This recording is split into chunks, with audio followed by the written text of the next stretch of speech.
말씀은 신약성경 골로새서 1장 15절부터 17절까지의 말씀을 함께 보도록 합니다. 골로새서 1장 15절부터 17절까지의 말씀입니다. 신약성경 324쪽에 있습니다. 골로새서 1장 15절부터 17절까지의 말씀, 신약성경 324쪽에 있습니다.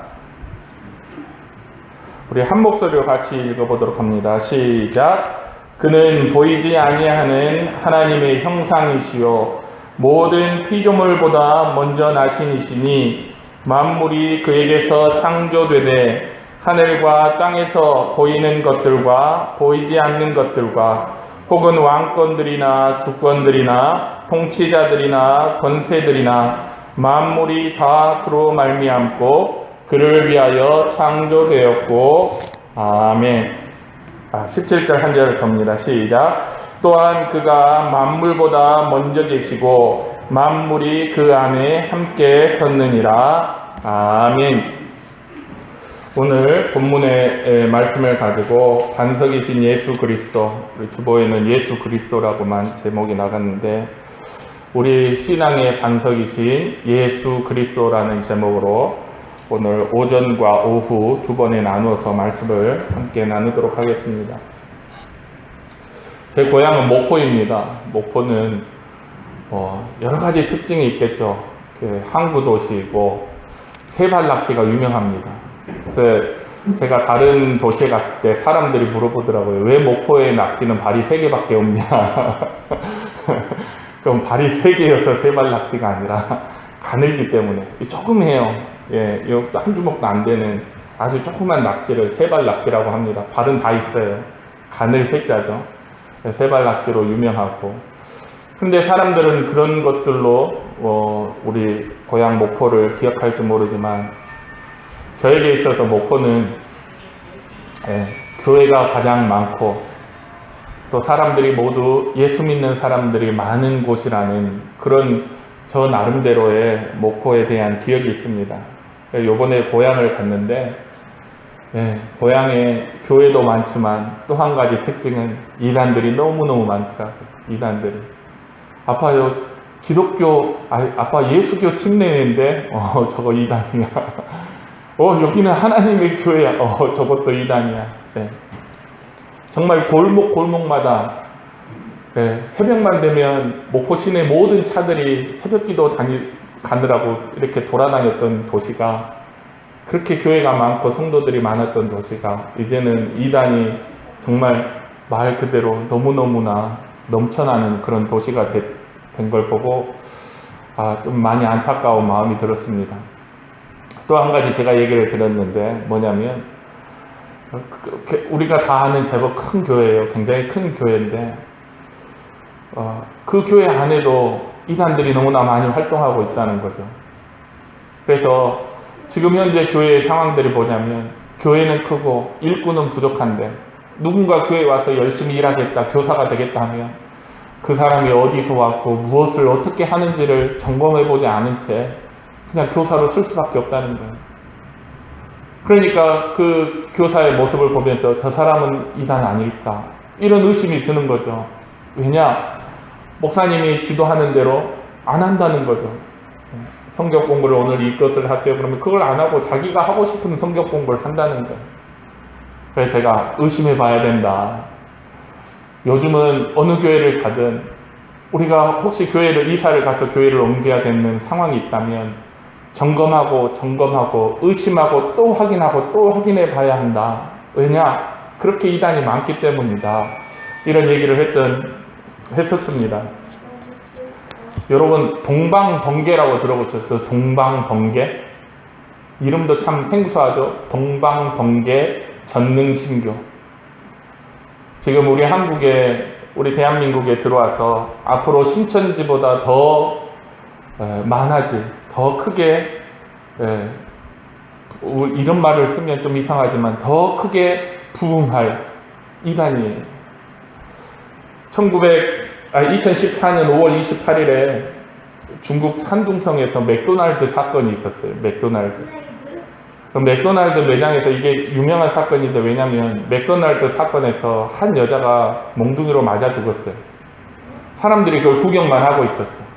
요즘 그런 세상이잖아요. 예, 구경만 하잖아요. 애가 걔에게 물려 죽어가고 있어도 그냥 지나가는 세상이잖아요. 그때 한 여자가 몽둥이로 맞아 죽는 걸 구경하고 있었는데, 바로 그 범인들이 동방번개 전능신교의 성도들이었습니다. 이 여자에게 전도를 하려고 하는데 이 여자가 거부를 하니까 죽였던 거예요. 몽둥이로 때려가지고 죽였던 거예요. 중국 정부에서 그 동방번개 이 종교가 불법이 되고, 그 교주가 이제 말하자면 체포령이 내려진 거죠. 그래서 이 동방신교 번개 이 전능신교 사람들이 해외로 망명을 신청했는데, 어디로 많이 들어왔냐? 미국으로 첫 번째로 많이 갔고, 두 번째로 많이 들어온 것이 우리나라 제주도입니다. 제주도는 지금 그냥 들어올 수 있잖아요. 비자 없이. 그래서 제주도로 들어와서 그 사람들이 망명을 신청했어요. 우리가 중국 사람들인데 중국에서 종교의 자유를 허락하지 않고 우리를 탄압해서 우리가 한국으로 왔다. 우리 한국에 살게 해달라 해서 망명을 신청해 놨고, 또 불법으로도 많이 우리나라에 입국해서 지금 동방번개 전능신교 본부가 서울 구로동에 있습니다.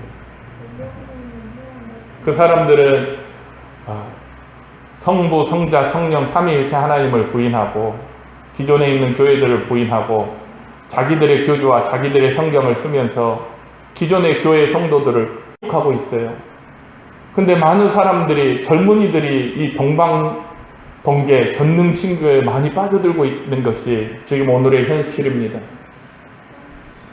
오늘 이 골로새서는 바울이 로마의 감옥에 갇혀 있을 때 쓴 서신이에요.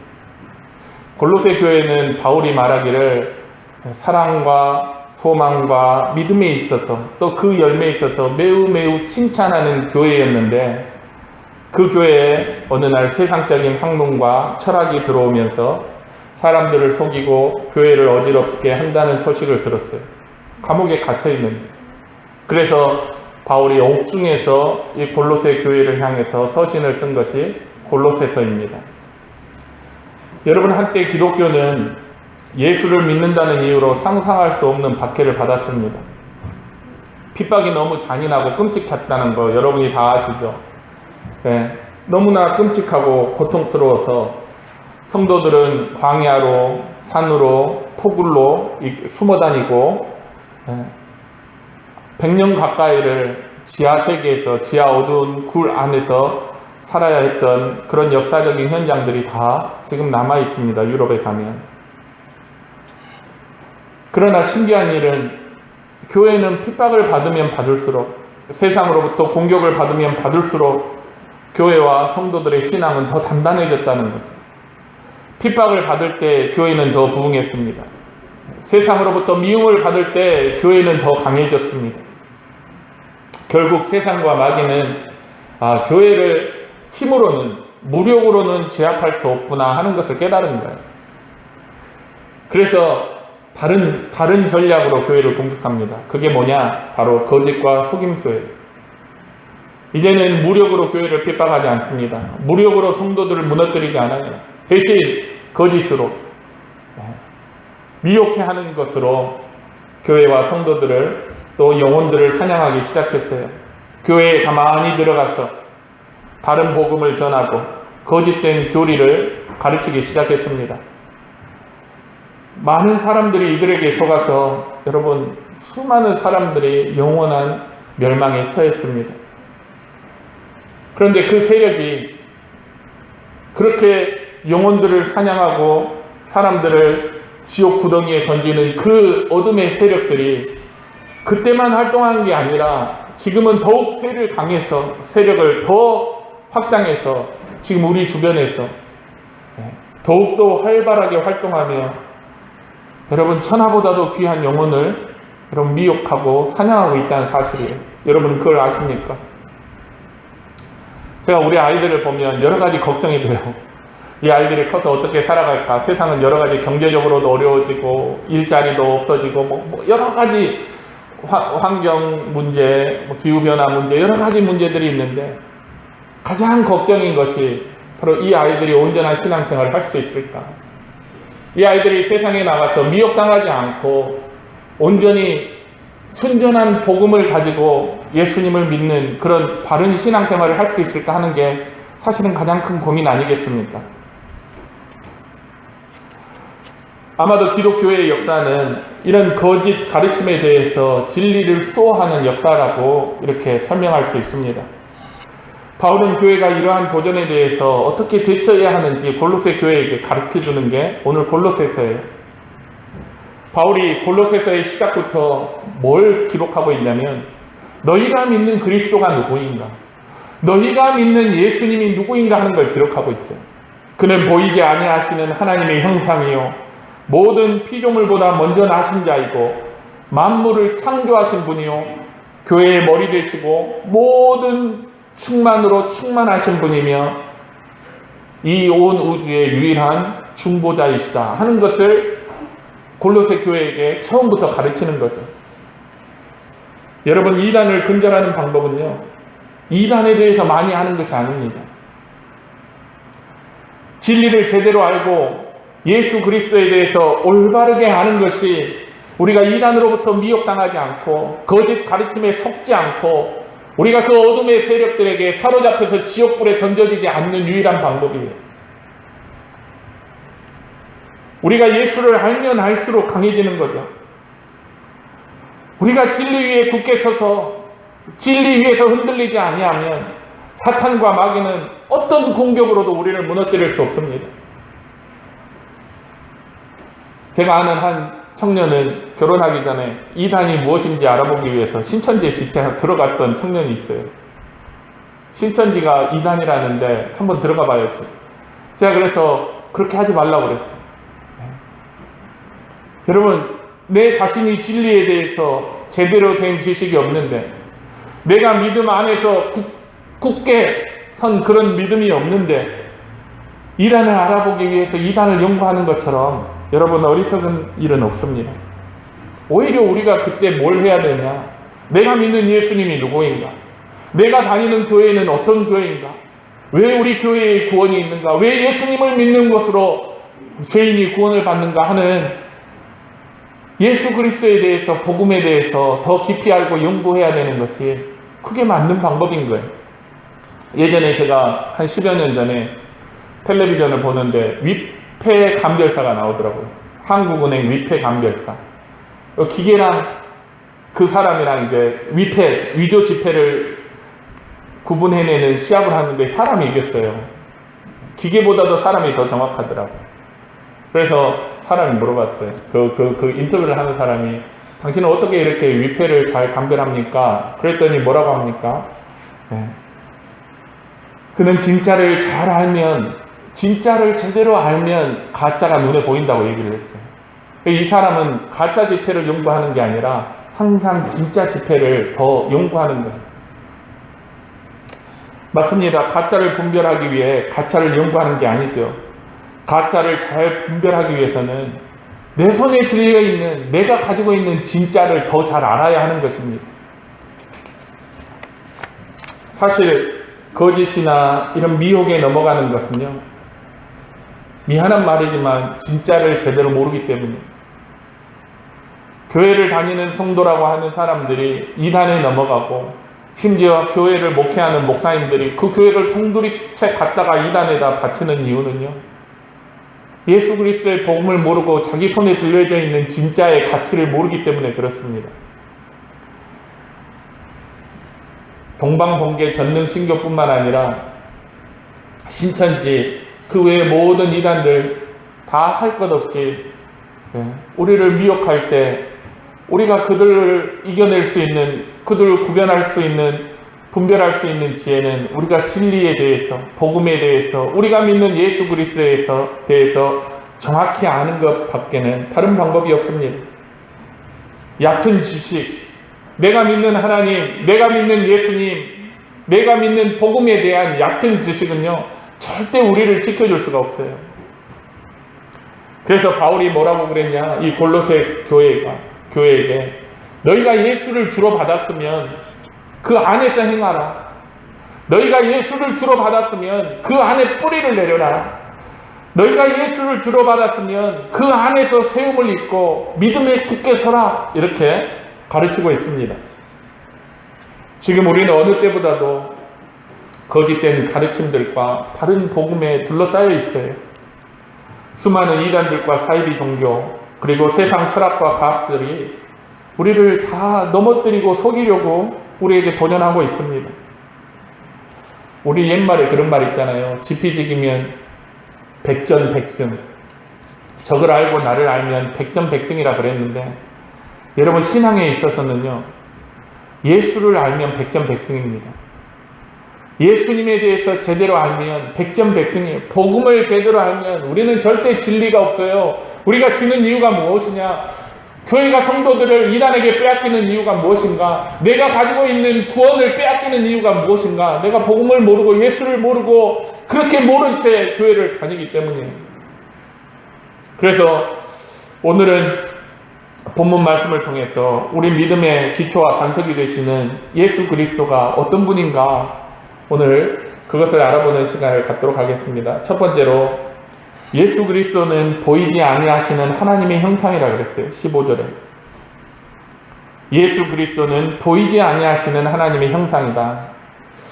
요한복음 14장에서 빌립이 예수님께 부탁을 한 가지 있어요. 그게 뭐냐면, 예수님, 나에게 아버지를 좀 보여주세요. 하나님 아버지를 좀 보게 해주세요. 그때 예수님이 이렇게 말씀하셨어요.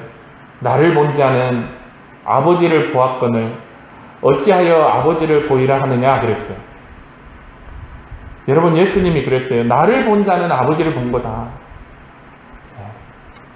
하나님은 영이시기 때문에 여러분 우리 눈에 보이지 않습니다. 그러나 예수님을 통해서 우리가 예수님을 봄으로써 하나님을 볼 수 있는 거예요. 왜냐? 예수님은 빌립보서 2장에 의하면 예수님은 근본 하나님의 본체시라고 그랬어요. 그분이 하나님이세요. 그분이 하나님이신데 육신을 입고 이 땅에 오신 성자 예수 그리스도예요. 그래서 예수님을 본 자는 아버지를 본 것이라는 이 말이 성립이 되는 거예요. 예수님이 하나님이세요. 여러분 믿습니까? 성부 하나님도 하나님이시요, 성자 예수님도 하나님이시요, 성령 하나님도 하나님이시라는 사실을 여러분 믿습니까? 우리 신앙의 아주 근본적인 기초예요. 왜 하나님이신 예수님께서 육신을 입고 이 땅에 오셨을까요? 왜냐하면 우리 죄를 대신하기 위해서 죽으셔야 했기 때문이에요. 성경에 뭐라고 했습니까? 죄의 삭은 사망이에요. 죄의 값은 죽음이에요. 죽음의 값을 치르기 위해서. 근데 영이신 하나님이 어떻게 죽을 수 있어요? 영으로는. 그래서 이 땅에 육신을 입고 오셨어요. 왜? 십자가 위에서 죽으시기 위해서. 우리를 죄에서 구원하실 그 목적을 가지고 하나님이신 예수님께서 육신을 입고 이 땅에 오신 거예요. 우리가 잘 알듯이 예수님은 십자가 위에서 그 목적을 다 이루셨어요. 그래서 예수님께서 돌아가실 때 뭐라고 그러셨죠? 다 이루었다 그랬어요. 다 이루었다. 구원의 모든 역사를 내가 다 이루었다. 아버지의 모든 뜻을 다 이루었다. 복음을 내가 다 완성했다. 이렇게 말씀하시고 십자가에서 돌아가셨습니다. 누구든지 믿고 구원받을 수 있는 그 길을 활짝 열어놓았어요. 사람들이 죄인으로서 하나님 앞에 다가갈 수 없었는데 예수님께서 그 휘장을 다 찢어버리시고 누구든지 예수님을 믿는 자는 하나님 앞에 나아갈 수 있는 이 구원의 길을 다 열어놓으신 것입니다. 그 일을 다 완성하신 후에 예수님은 제자들 보는 앞에서 승천하셔서 지금 어디 계십니까? 하나님 보좌 우편에 예수님 지금 계시는 거예요. 여러분, 왜 이게 중요하냐? 여러분, 이제 더 이상 하나님께서 또 다시 육신을 입고 이 땅에 오셔야 할 이유가 있습니까? 없습니까? 없습니다. 왜냐하면 구속의 사역은 내가 다 이루었다. 다 완성이 되었어요. 또 그 십자가의 효력은 영원한 거예요. 2000년 전에만 십자가의 효력이 있는 것이 아니라 십자가의 구원의 효력은요, 영원토록 천년 전에도 예수 믿어야 구원받았고, 지금도 예수 믿어야 구원받고, 천년 후에도 예수 믿어야 구원받고, 영원토록 구원의 길은 예수 믿고 구원받는 그 길 하나밖에 없어요. 그리고 어느 때든지 예수를 믿는 사람은 다 구원받는 그 십자가의 효력은 전혀 줄어들지 않고 영원하다는 것입니다. 이 구원의 방법이요, 유일한 것입니다. 왜 이게 중요하냐? 요즘 이단들이 동방번개 전능신교, 신천지, 통일교, JMS 전부 다 뭐라고 하죠? 구원의 길은 완성 안 됐다는 거예요. 예수님이 오셔서 실패했다는 거죠. 그래서 또 다른 메시아가 와야 되는데 그가 누구냐? 바로 나, 통일교의 문성명, JMS 정명석, 동방번개 전능신교, 신천지의 이만희, 이런 사람들이 자기가 재림한 예수다, 자기가 다시 오신 보혜사다, 이렇게 얘기하고 있지 않습니까? 여러분, 이런 이단들이 주장하듯이 예수님의 십자가가 실패한 것이라면, 그래서 또다시 하나님께서 육신을 입고 와야 한다면 우리가 믿는 그 하나님은 하나님이 되실 수가 없어요. 여러분, 하나님도 실패합니까? 아니요. 여러분 어떻게 생각하세요? 하나님도 실패합니까? 아니요. 하나님이 뜻하신 것이 있는데 하나님이 그 능력이 없어서 이루시지 못하는 일이 하나님께 있을 수 있습니까? 아니요. 그런 일은 없습니다. 더군다나 인류를 구원하시는 이 구속의 역사는요, 하나님께서 창세 전부터, 성부, 성자, 성령 삼위일체 하나님께서 창세 전부터 계획하시고 이 일을 이루시고 진행하신 일인데, 그것이 실패한다면 여러분, 오늘날 기독교회가 믿는 하나님은 더 이상 믿을 만한 하나님이 될 수 없는 거예요. 우리 믿음의, 우리 신앙의 대상이 될 수 없습니다. 그렇기 때문에 여러분, 누군가가 오늘날 자기가 진짜 구원자다, 자기가 진짜 메시아다, 자기를 믿어야 천국에 간다 얘기하는 사람은요, 다 가짜예요. 아멘입니까 여러분? 다 가짜예요. 나를 믿어야 된다, 다 가짜예요. 며칠 전이죠, 3, 4일 전에 텔레비전에 보니까 JMS 정명석이라고, 여러분, 그 사람이 감옥에 있다가 출소했어요. 만기 출소를 했어요. 만기 출소했는데 그 사람이 또다시 감옥에 들어가기 전에 했던 그 일을 똑같이 하는 거예요. 여학생들을 데려다가 너 나하고 잠을 자야만 너가 거룩해진다, 너가 그때 거룩하고 구별된 삶을 사는 거다 하고 집요하게 그 여학생을 설득하는 거예요. 그게 녹음이 돼가지고 방송을 탔습니다. 자기가 그런 적 없다고 발뺌을 했는데 그러고 있더라는 거예요. 통일교의 문선명이 하고 같이 자야만 피가 거룩해진다는 거 아닙니까? 신천지의 이만희, 내 말을 들어야만이 구원받는다 하지 않습니까? 여러분, 그런 게 어디 있습니까? 예수님이 계시는데.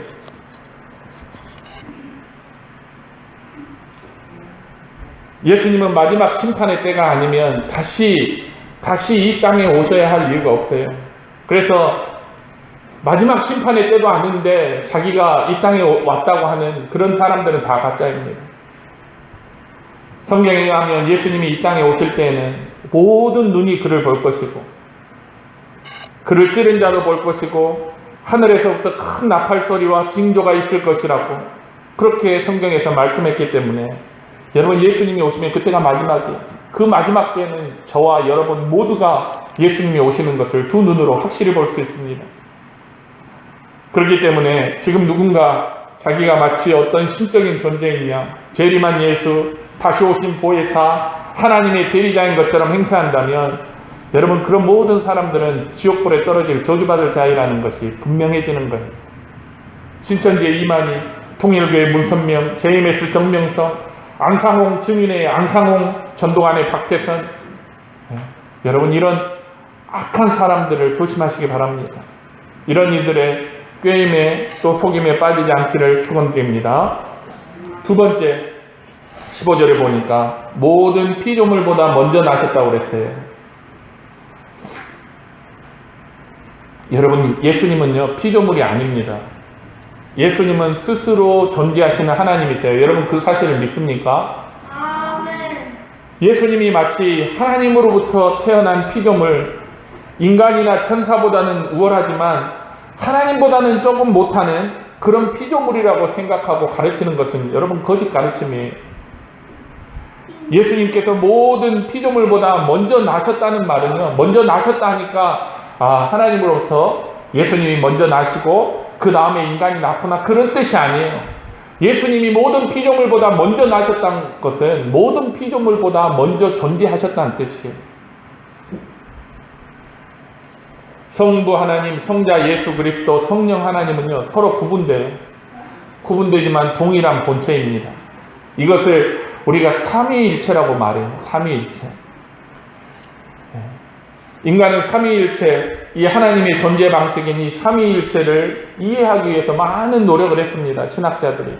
그런데요, 이 인간의 작은 이 뇌를 가지고는 도저히 전능하신, 위대하신 그 하나님의 존재 방식인 삼위일체를 다 이해할 수 없습니다. 인간이 하나님을 모두 이해한다면 여러분 어찌 하나님이 하나님이실 수 있겠어요? 사람이 자기도 다 이해 못해요. 우리 딸아이가 그렇더라고요. 아빠, 나도 내가 누군지 잘 모르겠어. 여러분, 사람이 사람을 다 모르는데 어찌 하나님을 다 알며 어찌 하나님을 정의할 수 있겠습니까? 그렇기 때문에 우리는 겸손한 마음으로 하나님께서 자기에 대해서 성경에 알려주신 그 사실을 우리는 믿음으로 받아들이고 인정해야 하는 것이죠. 우리가 이해할 수 없다고 부인한다는 것은 어리석은 일입니다. 오늘날 세상 철학과 학문들은 여러분 하나님의 존재를 다 부인해요. 여러분, 오늘 세상의 철학이 뭡니까? 하나님이 어디 있어? 하나님도 이거 못할 거야. 인간이 더 뛰어나. 이게 세상의 풍조예요. 논리적으로 이해할 수 없고 과학적으로 증명할 수 없기 때문에 세상은 하나님의 존재를 인정하지 않습니다. 이해할 수 없고 분석할 수 없는 모든 것을 부정해야 한다면요, 우리는 우리 자신도 부인해야 돼요. 때론 나도 나를 알 수 없고 이해할 수 없는데 어떻게 인간이 하나님과 그의 하시는 일을 전부 다 이해하고 분석하고 증명할 수 있겠습니까? 하나님은 그 존재와 지혜와 능력이 무한하신 분이에요. 이 세상에 하나님을 담을 수 있는 것은 아무것도 존재하지 않습니다. 우리보다 능력과 지혜가 뛰어난 천사들도 성경에 뭐라고 했냐면 하나님의 뜻을 자기들이 다 이해하지 못하기 때문에 그 뜻이 이 땅 위에서 실현되기까지 이 천사들도 기다리는 거예요. 여러분, 기독교는요, 인간이 다 이해할 수 없습니다. 우리가 믿는 하나님이 여러분 이 우주보다 크신 하나님이기 때문에요, 우리는 그 하나님을 다 알 수 없어요. 과학적으로 분석할 수 없고 과학적인 것을 가지고 증명할 수 없습니다. 그렇기 때문에 이 세상이 그런 이유로서 우리의 신앙을 부정하고 하나님을 부정하는 그러한 이 세상에 살 때 우리는 세상 철학과 학문에 속는 것이 아니라 우리 하나님의 말씀을 굳게 붙들고 이 말씀대로 믿고 구원받을 수 있는 교회와 성도들이 되시기를 주님의 이름으로 축원합니다. 세 번째는 16절에 보니까 만물이 그에게 창조되었다 그랬어요. 예수 그리스도는 만물을 창조하신 분입니다. 요한복음 1장은요, 태초에 말씀이 계셨다고 그랬어요. 태초에 말씀이 계셨는데 하나님과 함께 계셨다고 그랬어요. 그러면서 뭐라고 하냐, 그 말씀이 육신이 되어 이 땅에 오셨는데 그가 바로 예수 그리스도라고 합니다. 여러분, 하나님께서 이 세상을 말씀으로 창조하셨다는 말은요, 만물이 예수 그리스도를 통하여 창조되었다는 의미입니다. 그렇기 때문에 여러분, 예수님은 모든 만물에 대한 주권이 있어요. 생명에 대한 주권이 예수님께 있어요. 저와 여러분의 목숨에 대한 주권도 예수님께 있어요. 이 온 우주와 우리 지구와 이 땅에 대한 주권도 예수님께 있어요. 모든 것의 주권이 예수님께 있습니다. 그래서 히브리서 2장 8절은 하나님께서 만물을 그의 발 아래 복종케 하셨다고 말씀합니다. 복음을 전하다 보면요, 가끔 사람들이 그런 말을 해요. 예수님이 나와 무슨 상관이 있는데 나를 위해 죽는다는 거냐? 난 도저히 이해할 수 없다. 2000년 전에 중동의 한 젊은이가 왜 나를 위해서 죽는다는 거냐? 그리고 그 젊은이의 죽음이 나의 구원과 무슨 상관이 있냐? 나는 그걸 믿을 수 없다라고 그래요. 이는 만물에 대한 예수님의 주권을 모르기 때문이죠. 예수님이 이 세상의 주인이다. 모든 생명의 주인이다라는 사실을 안다면 그런 말을 할 수가 없죠. 초창기에 우리나라에 복음이 전해질 때도 사람들이 기독교를 뭐라고 그랬냐면 서양 귀신을 믿는 종교라고 그랬어요. 서양 귀신을 믿는 종교. 여러분, 예수님은 서양 귀신도 아니고 외국 사람들이 믿는 외국 귀신도 아니에요. 예수님은 이 온 우주 만물의 주권자예요. 여러분, 그 사실을 믿으십니까? 요한복음 20장에서 도마가 고백한 것처럼 예수님은 바로 모든 피조물의 주님이시요 모든 피조물의 하나님입니다. 예수님은 모든 생명의 근원이죠. 그렇기 때문에 예수님이 나와 무슨 상관이 있느냐, 이 말은 틀린 말입니다. 이 세상 모든 사람들 가운데 믿든지 믿지 아니하든지, 한국 사람이든지 미국 사람이든지 영국 사람이든지 일본 사람, 모든 사람들 가운데 단 한 사람도 예수님과 상관없는 사람은 아무도 없습니다. 모든 사람이 예수님으로부터 나왔기 때문이죠. 여러분, 예수님이 우리를 창조하신 창조주 주님이시라는 사실을 여러분 믿습니까? 정리를 해봅니다. 이 세 가지 사실이죠. 예수님은 보이지 아니하는 하나님의 형상이다. 모든 피조물보다 먼저 나셨다. 만물이 그에게 창조되었다. 여러분, 이 세 가지 사실만을 가지고도 대부분의 이단으로부터 교회와 믿음을 지킬 수 있어요. 이단들의 특징이 무엇인지 압니까? 예수님의 주권을 부인해요. 예수님은 하나님이 아니야. 예수님은 피조물이지. 예수님이 만물의 주권을 가지고 있지 않아. 예수님은 우리와 똑같은 피조된 피조물일 뿐이야. 이게 모든 이단들의 특징이에요. 똑같습니다. 예수님이 우리의 주가 되신다는 사실을 부인하는 자마다 여러분 적그리스도고 이단이라는 말을 기억하시기 바랍니다. 그래서 이 세 가지 사실이 너무나 중요하기 때문에 바울은 골로새 교회에게 예수 그리스도의 신성에 대해서 가르쳤습니다. 십자가에서 죽으신 예수 그리스도께서 우리를 구원하기 위하여 이 땅에 오신 성육신하신 하나님이심을, 이걸 믿음으로 진리 위에 굳게 서는 것이 거짓을 분별하고 이단으로부터 우리의 믿음과 교회와 신앙을 지킬 수 있는 유일한 길이다 해서 바울이 골로새 교회에게 그리스도의 신성에 대해서 가르쳤던 것입니다. 저는 우리 사동교회와 성도들이 무엇보다도 예수님을 아는 일에, 예수님의 신성, 예수님이 우리의 믿음의 주가 되신다는 사실, 우리 모든 생명의 주가 된다는 그 사실에 대해서 여러분 분명한 믿음을 가지고 그 믿음 위에서 흔들리지 않는 교회와 성도들이 되시기를 주님의 이름으로 축원합니다. 기도하겠습니다. 하나님 아버지, 감사합니다. 오늘 우리 성도들과 함께 예수님에 대해서 함께 말씀을 나누게 된 것을 감사합니다. 하나님, 시대가 갈수록 교회에서조차도 예수님에 대해서 또 그분의 신성에 대해서 말하지 않는 시대가 되어지고 있습니다. 교회가 자꾸 성공과 축복과 은혜와 그런 것들에 대해서만 얘기하지, 정말 우리의 믿음의 주가 되시는 예수 그리스도에 대해서 고민하지 않는다는 사실이 이 시대의 비극이요, 교회가 점점 더 약해지고 이단과 사이비의 그 공격에 속절없이 무너지는 이유가 아닌가 생각합니다. 하나님, 우리 사동교회는 하나님 믿음 위에 굳게 설 수 있도록 예수 그리스도 안에 깊이 뿌리내릴 수 있는, 그래서 어떤 거짓과 속임수에서도 흔들리지 않고 우리의 믿음과 교회를 지켜나갈 수 있는 귀한 교회와 성도들이 다 될 수 있도록 주님 축복하시고 인도하여 주시옵소서. 우리가 그 어떤 일보다도 하나님을 아는 일, 예수 그리스도를 아는 일, 우리가 가진 복음을 아는 일에 힘쓸 수 있는 교회와 성도들이 될 수 있도록 주님 축복하시고 인도하여 주옵소서. 감사드리며 예수님의 이름으로 기도드립니다.